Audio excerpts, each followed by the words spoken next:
Hello, my name is Clara Mavella and I set up the Cultural Entrepreneurship Institute in Berlin. My guest today is Gerd Gigerenzer, a professor at Max Planck Institute and a popular author. Guten Tag, Herr Gigerenzer. It's great to be here, to be able to conduct this interview with you. Of course, you never have much time, but could you perhaps begin by introducing yourself? I'm Gerd Gigerenzer, Director of the Harding Center for Risk Literacy here at the Max Planck Institute for Human Development. Right, and the Harding Center for Risk Literacy is started under quite amazing conditions. Can you tell us about that? Yes, I wrote a book which is called Reckoning with Risk, and it was nominated for the Royal Society Prize in London. I didn't win the prize. I was the only European, non-British European who was ever nominated. It's always won by a British person or an American or someone from the Commonwealth. That's the general rule. But I was shortlisted. I was among the last 6. And the UK press wrote about it a lot. And a British investment banker read about it, bought a copy. His name is David Harding. And he gave a copy to each of his 200 mathematicians and invited me along to give a lecture at Imperial College. I gave that talk, and in the evening we went out together. And over dinner, this Harding Center was formed, and since then he's given us $1 million. It's a kind of development aid for Germany. He's a philanthropist. Normally he gives his money to his alma mater, Cambridge University, but we're the only Germans who can profit from it too. And the objective is to help people better understand risks and to develop methods, especially in the field of health. Right. Before we go into more detail about that, a lot of people don't know exactly what the Max Planck Institute does. Can you tell us that? The Max Planck Society has about 80 institutes, so there's not one Max Planck Institute. And most of them research in the natural sciences, and we are the biggest social science institute. The institute is interdisciplinary, so we have people from very many different disciplines working together. And the vision of the Max Planck Institutes is to permit research which is able to take risks. So every director, or the principle is you elect directors in a very painstaking, careful international process, and then they have confidence placed in them. So as a director, you receive money for a research group, and that means you're not dependent on grants, which means grants are a good thing to filter out the worst research, but they inhibit excellence because innovation is a very difficult thing to pursue if you are being peer-reviewed. Right, but why is interdisciplinarity so important? For innovation. This formation of groups of disciplines that very often draw the drawbridge up around them or even look down on one another, that's the worst case, and ignore one another, that's something that only evolved in the 20th century.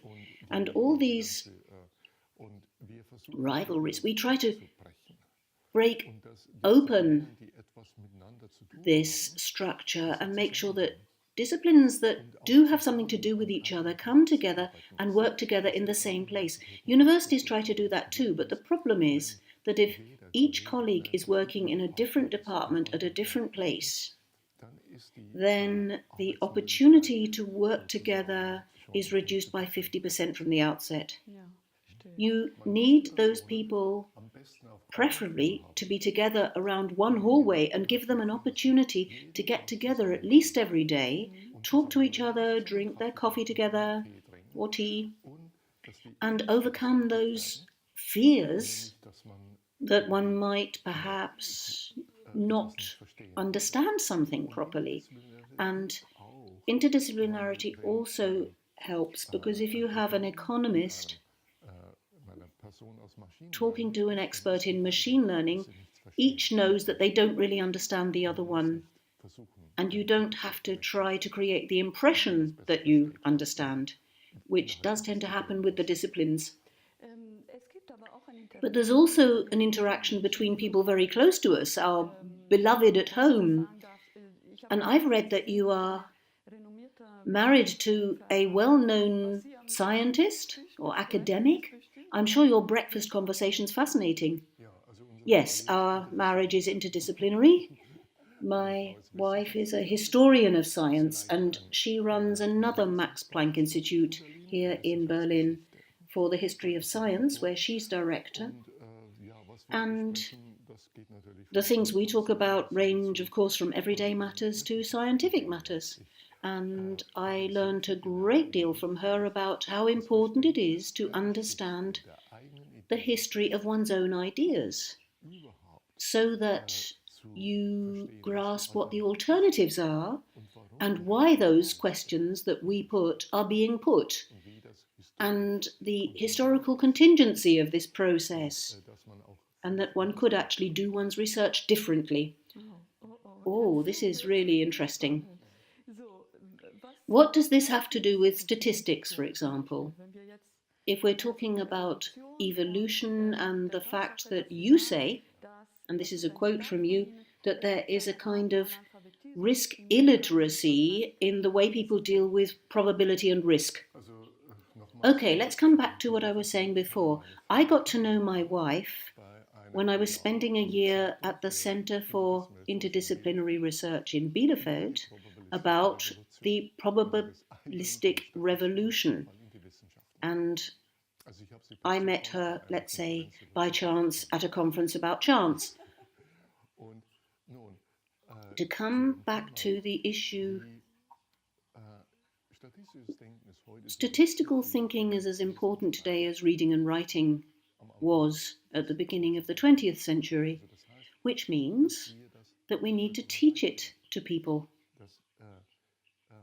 How to deal with numbers so that we understand the boundaries of numbers and the potential of numbers. And that's something we haven't yet recognized. We've managed to teach almost everyone reading and writing, but not how to think about statistics. The schools have failed. They teach the mathematics of certainty, not the mathematics of uncertainty. So they teach trigonometry, geometry, algebra, but not statistical thinking. Statistical thinking is something we all need. Algebra and trigonometry only a few people need. And if you think that through to the way we train medics and lawyers, there is almost no effective training about statistical thinking. I've trained federal judges from the United States. I can nudge them this way or that way depending how I present a statistic, and the same applies to most doctors as well. Let's talk a little bit about some practical examples. Breast screening. Why is a positive result necessarily bad? Can you explain that really well for us? Because I was quite surprised when I read these things. Well, one way to understand that mammography is not a particularly good test, and there are lots of false positives. A false positive means that you get a result which suggests you are positive, but actually you are totally healthy. And false positives can be understood by anyone who's got into a plane, and when you're at the airport, you check in and then you go through one of those screens through a kind of gate, and usually it beeps and it turns out that you're not carrying a rifle with you. That's a false positive. And that happens again and again these days. And with mammography screening, what more or less happens is that out of 10 positive screening results, that is 10 women who go to a screening and there is an abnormal finding, only one really has cancer, 9 don't. So if you get one of these suspicious findings, it's most likely that you don't have cancer, and it's easy to explain that to a woman. But if you don't understand it and the doctor doesn't understand it, then the woman panics and is sent to a lot of very superfluous tests.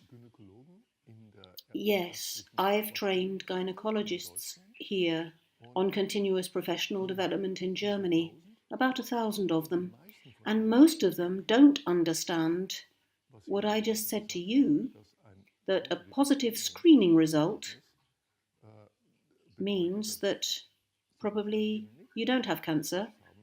Most of them think probably 8 or 9 of these women will have cancer after a result like this, not one. So that means that really it's quite a scandalous situation here. We're doing too little to train experts like doctors, judges, but also the general public in simple concepts which are so easy to learn. The doctors can learn it, most of them, in 90 minutes, but they don't learn it when they're studying. And your work consists in raising people's awareness about how important statistics are. For example, with this Unstatistic of the month. And a recent month that I was looking at, which I thought was quite interesting, the crime statistics from the city of Frankfurt. And you say that this is an unstatistic. Can you tell us about that? I write this with 2 colleagues, Thomas Bauer, an economist, and Walter Greer, a statistician.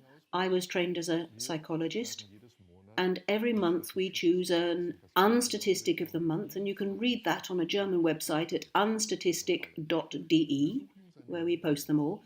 And we always look for an article in the media which has got the statistic a bit wrong or turned it on its head, and we explain it in simple terms. So this particular news item was that Frankfurt is the capital of crime. The problem is that Frankfurt is a city where about 300,000 people commute in every day, and then there's Frankfurt Airport with about 60 million visitors a year. And every crime that is committed by all these people who don't live in Frankfurt is all counted. In Munich, the airport is a long way out. It's in Freising, and any crimes committed there are not counted for Munich. And that's an example for how you need to look closer to see what clusters of people we're looking at. If you don't factor that in, what city do you think has the highest crime rate? Which is the most criminal city? It's the Vatican. Of course. Because very few people live there, but they have so many visitors, and it's the visitors that normally commit the crimes. I thought maybe because there were so many men living there and most criminals are men. Well, that's a factor too, yes, but they can't manage to produce these statistics on their own. Interesting. Okay, as we're talking about men, how gendered is statistics these days? Because, you know, we talk about women, we include them in the generic masculine, but actually women lead different lives. If you think, for example, about immigrants, women tend to live differently from men. Do statisticians think about these things already? Oh, I think in statistics, yes. Men and women, again and again, are factored in as a variable. What we're tending to see in Germany is that women, or rather girls at school, tend not to be very interested in these subjects compared with boys, although they're just as good at them, or would be just as good at them. This is still a pretty conservative country where mathematics is male and not female, unlike other countries where either they have more role models. It always helps if you have a woman who's a star in a particular field and other women say, hey, we can do that too. But we're a bit poor at that in Germany. And we can see that, especially in West Germany, because in what used to be East Germany, it was taken for granted that women worked, although they probably had to do the housework as well. But in West Germany, it was a rather more old-fashioned idea. I know in the 1960s, if a man married a woman, then normally she stopped working. And even in the 70s in West Germany, the law said that if a married woman, wanted to start working, she needed to provide her husband's approval. But now we have women doctors. It's a very commonly studied subject by women, although, of course, the professors, the highest echelons, still tend to be men, are usually men. We can see that as well in the new German Home Ministry. They've even taken a step backwards now. There are no women under Horst Seehofer as minister. Yes, but okay. I'd like to come on to a property, a characteristic which is female, which you value very highly, and that is intuition. And that's something that you talk about a great deal and you write about a great deal. How important this particular competence is in statistics and mathematics, this knowledge, but how we should trust our intuition. And when we're dealing with complex problems, we shouldn't expect to do complicated calculations. Can you explain that? Okay, first of all, what's intuition? Intuition is knowledge we feel we have, which is based on long years of experience. An academic has a lot of intuition in his or her field. So does an artist or a football player. A football player a forward would have a nose for a goal opportunity. And this is intuition based on years of experience. There are the following characteristics. You very quickly sense whether it's good or bad behavior, whether it's a good idea to do a thing or not. But you can't explain why you know that. You can't verbalize it. It's lodged somewhere else in your brain, not where the words are. And intuition is not arbitrary, it's not sixth sense, it's not an epiphany, and it's not something that only women can do. Men have intuition too, but in our society there's a problem with intuition. It is set up in opposition, gut versus brain. That's nonsense. And you just said yourself, I wrote a book about gut feeling, and I was talking about statistic thinking, and you need both.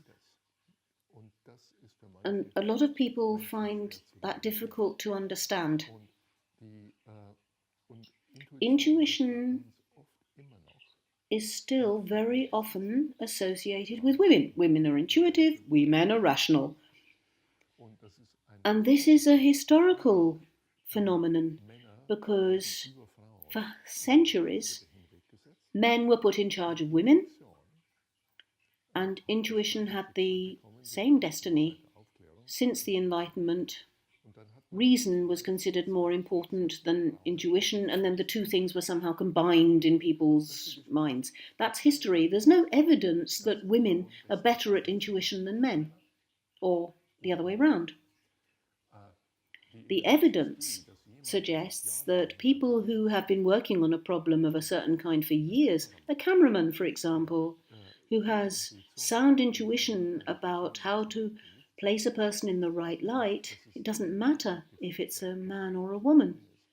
And the differences between women are probably just as big as between men and women. So unconscious intelligence, we might call it. You write about that as well. But that means that if we see things that way, that we really wouldn't engage in complex calculations or long-standing logic in order to respond quickly, does that mean that we needn't worry about artificial intelligence, which might at some point steamroller us as human beings because it doesn't have rapid access to intuition? Yes, the core difference, all forms of artificial intelligence that we have today versus human intelligence, is what we call common sense or intuition. That is the hardest thing for artificial intelligence. And you can see that from so many examples. We can see at once that something is not right, but an artificial intelligence can't see that. And if it was ever possible to implant intuition, program it into artificial intelligence, that would be the end of us. Then we can just simply be replaced. Then evolution would move on in another direction with silicon. And a silicon evolution might happen. But today, for certain, the core difference is these simple things. In the 70s and 80s, this was explained in terms of the frame problem, that we recognize things straight away that an artificial intelligence can't. For our audience, perhaps you could give us a few examples about what intuition can achieve. And I was reading in your book about that example of Harry Markowitz, the Nobel Prize winner in economics, who privately follows his intuition and invests his portfolio in, well, you tell us how he does it. Yes, in my research I come across this a great deal, that key decision makers make their decisions intuitively, but they would never admit it. They don't apply their own theories. And Harry Markowitz is a professor of economics. He was at the University of Chicago, and he got his Nobel Prize in economics for solving a problem. The problem is you've got a number, n, of different opportunities to invest your money in specific assets, asset allocation. And you don't want to put all your eggs in one basket, you want to diversify. But how? How much should go there? How much should go there? That's the problem. And he developed a method called the mean variance portfolio, which won the Nobel Prize, about how you would optimally allocate this investment. When he himself needed to invest his own money for post-retirement, he applied his optimization method that won the Nobel Prize. You would think, no, he didn't.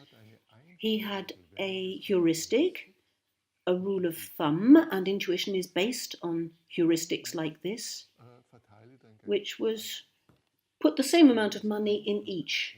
So if you have an n number of options, if you've only got 2, you'd put 50% in each. If you've got 3, you'd put a third in each. And then you ask, how well did that work then? And there it's important to differentiate between a world we know where everything is certain, a world which is a risk-based world, and a world based on uncertainty. If all the assumptions in his model are right and we know what's going to happen in future, then of course his method is the optimal method. But in the real world of investment, there is uncertainty. And then probability theory doesn't help. And simple rules, simple heuristics, rules of thumb might even be better.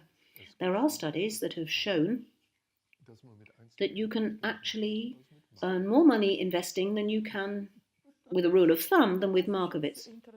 Well, that's interesting, because you're talking here about finance, but what about risk literacy and these uncertainties where we should apply different methods to risk? Can you talk to us a bit about that? Yes. So these superficial distinctions we make between gut and brain. Uncertainty are situations which we normally have to deal with. How should we invest our money? There is no optimum solution? Or who should you marry? It's full of uncertainties. There are always surprise effects. Or who should we trust?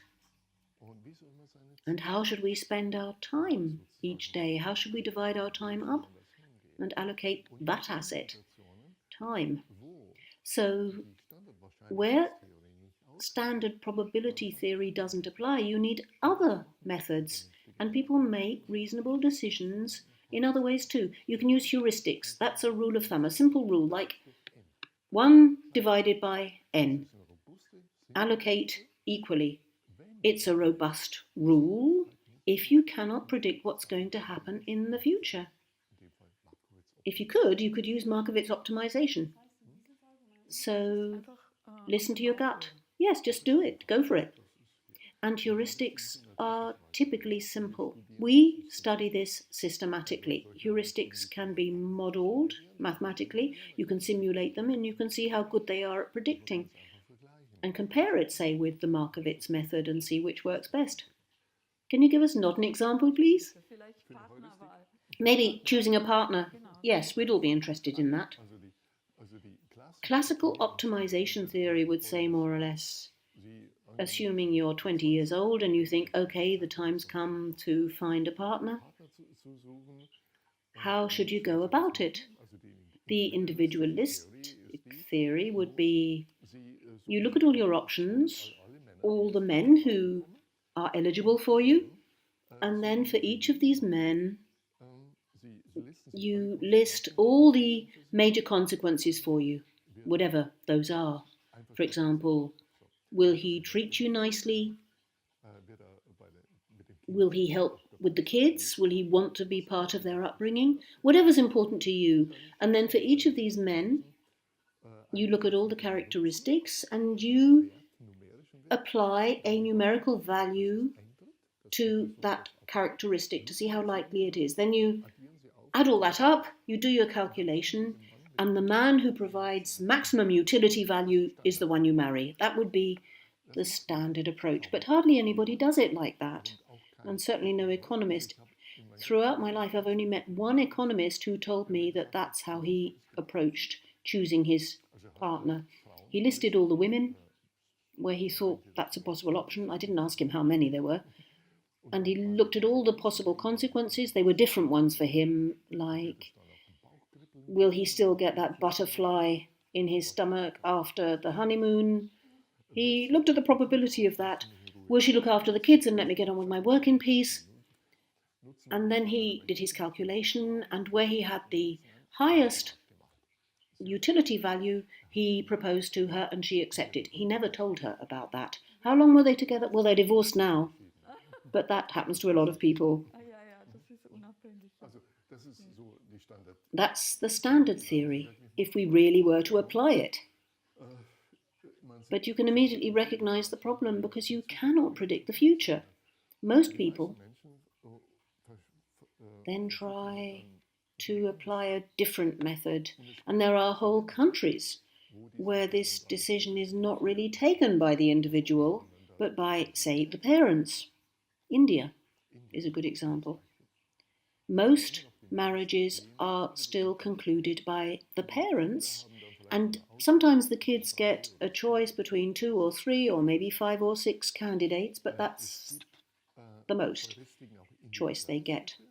There are also heuristics, including individualistic heuristics, where you say you have a certain level of expectation, and the first time a man or woman comes along who meets that expectation, you take them, and if you don't find anyone, you take yourself down a peg or two. There are lots of heuristic strategies when it comes to choosing partners.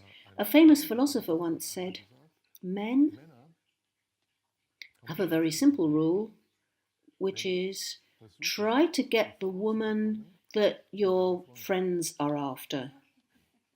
Then you don't need to know anything about that woman. And with a lot of men, married men, we've studied this, you ask them about individual characteristics of their wife. For example, what colour eyes does she have? And they weren't all sure. And if you apply a heuristic like this, you don't need to know that. But there is an area where heuristics save lives, medicine. You talk about this a great deal as well and research into it. Can you tell us about that? Yes, we're developing decision-making aids, intuitive ones, which doctors can use, for example, in the diagnosis of heart attacks, so that they can quickly decide whether someone needs to go to intensive care. In medicine, it's very important that you don't give a doctor a multiple regression analysis to do in these situations, because most of them wouldn't know how to handle it and they would simply put it aside. So we create simple decision trees which a doctor can immediately understand and root in their memory, so that in emergencies they can apply these immediately. And that is, today we have machine learning, algorithms, and a big problem with that is that most understand what goes on there. I'm just writing a book with 3 of my machine learning experts, and we're trying to put all this together, comprehensible machine learning in the form of simple heuristics, which normally are just as good as complex models, but simply more comprehensible. You also have the fortunate situation where you can read your books in more than 20 translations. How does that feel? Well, I don't understand them. I write in English, and it's enough work for me because I don't only correct the English version, but also the German version that someone translates for me. And then you can see how even a good professional translator can sometimes get things wrong. I don't want to know what it looks like in my Chinese, Korean, Japanese translations, because I can't read those. Okay, so let's come on to this. I don't want to say, well, let's say the consequence of all your work, which is that you say that you want to replace this paternalistic approach that you have, say, in nudging, so that people can escape it, escape these algorithms they don't understand, so that we citizens are able to be responsible in our own societies. Well, we believe that a society can only function well and can only survive if its citizens are involved in the thinking and the decision making and have the courage to make those decisions too. At the moment, there's a development in the social sciences where it's being claimed that citizens doesn't understand risks, is not rational, and secondly, that there isn't much hope of changing that, and that includes optical illusions. I mean, we have cognitive illusions, they're a bit like optical illusions, you can't do anything about them.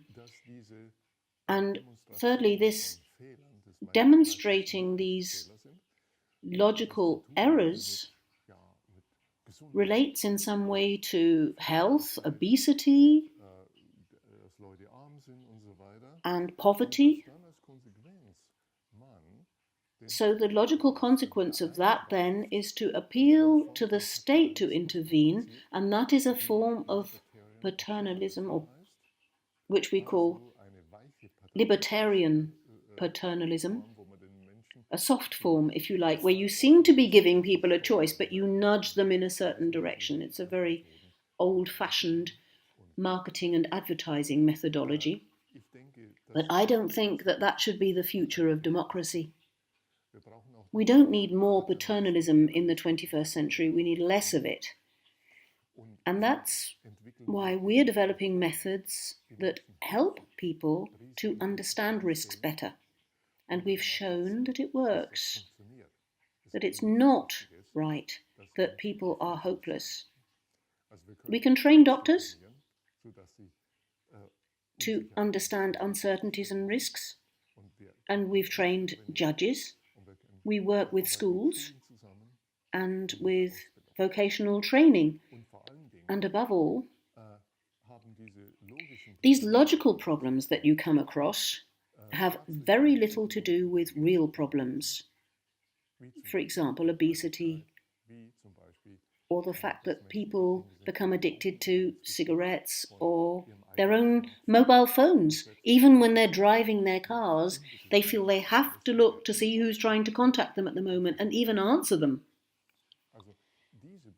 Those are completely different problems.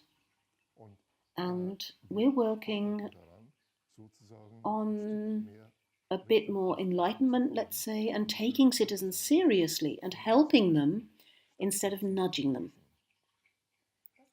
So what can I do as a citizen to contact you in order to escape paternalism, practically? Well, practically in health we have a website at the Harding Center. Harding Center, MPG, that's Max Planck Society in Germany, DE. There's a health sector with fact boxes which summarize everything we know about knee replacements, mammography screening, vaccinations, but in an understandable language without using tricks like relative risks. That's one way to go about it, getting hold of information. And as I said, we're also working with a number of other institutes as well, including with the Bank of England, to introduce more certainty into finance policy and the finance sector, making things simpler rather than these very complex, opaque calculations that are carried out at the moment. And I think that every individual can contribute to this by being informed. You need to know, of course, where to get reliable information. That's becoming harder and harder on the internet because most websites are driven by particular interests, vested interests, and not by research or knowledge. But you can learn these things. And if you want to take control of your own life, that's important. Apart from nudging, there's a fusion between big data and nudging, which we call big nudging, where an attempt is made to use big data and the internet to influence people's behavior, to push them into certain directions so that maybe they vote for a particular political party, not for another one. It's all nudging. No one's forced, but everyone's being managed. And for that, you need people's readiness to take part in the thinking and to feel that they want to take responsibility, to have the courage to do that and to manage themselves. Well, that would be great. Okay, so we've understood that. We've got the message. That's what we're going to do. And as Jaron Lanier says, we should actually simply switch off all the social media for a while because of all the negativity, all the negative emotions which are mostly spread through these social media, and this is manipulating people. This very negativity is leading to populism and so forth. Well, I personally don't use any social media. I wouldn't have the time. And I don't need to see all the cat videos either. To me, even email is a burden. I have my own rules. I try not to look at a single email before lunch because otherwise my morning is disrupted.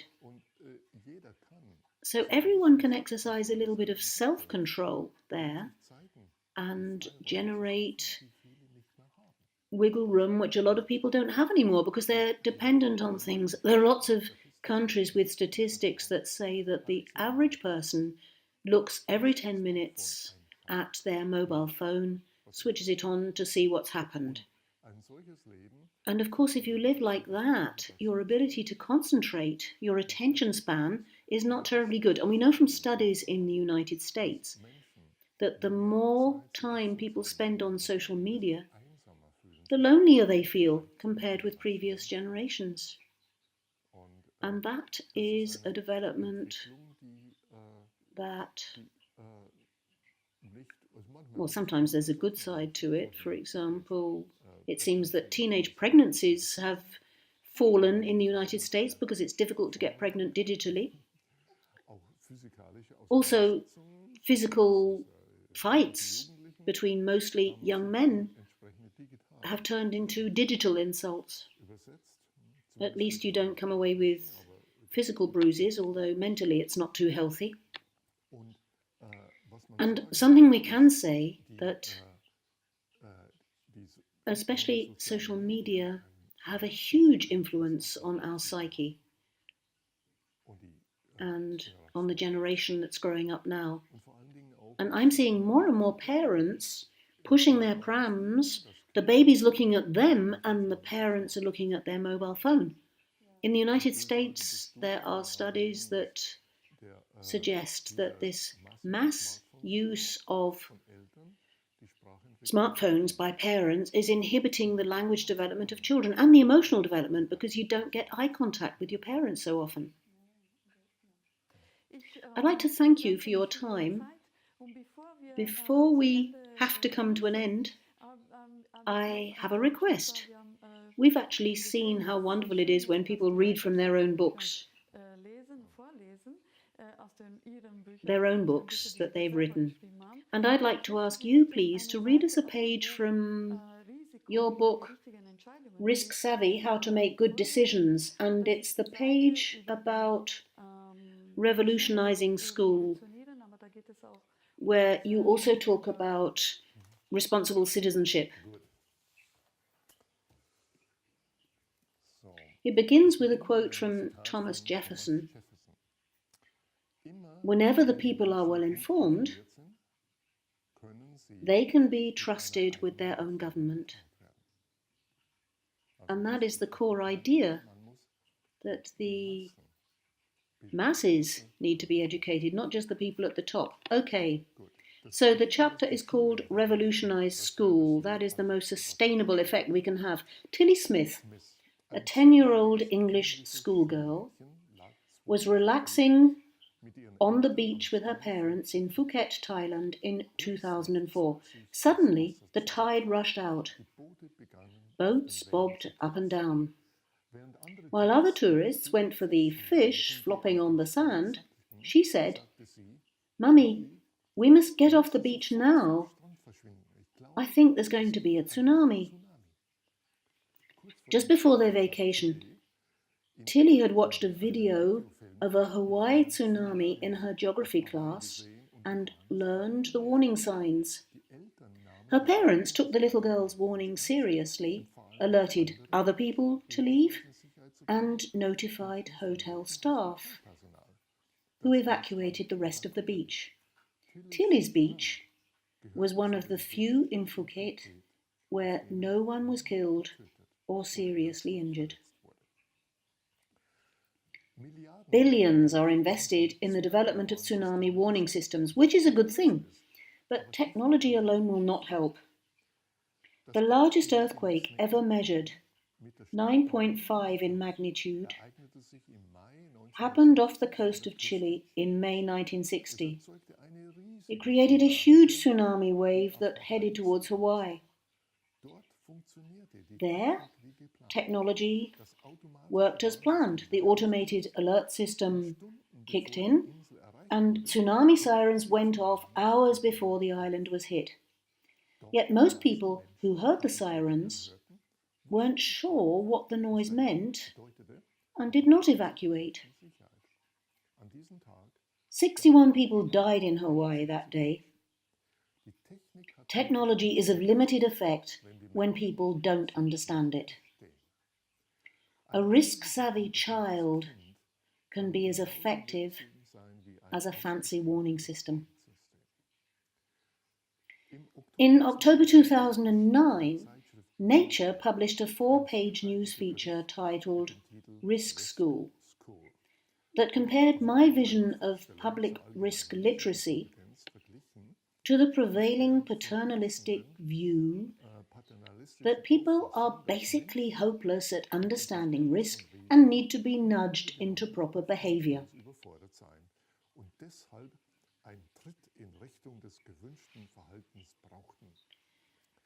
I've nothing against a bit of nudging, but as a philosophy of the 21st century,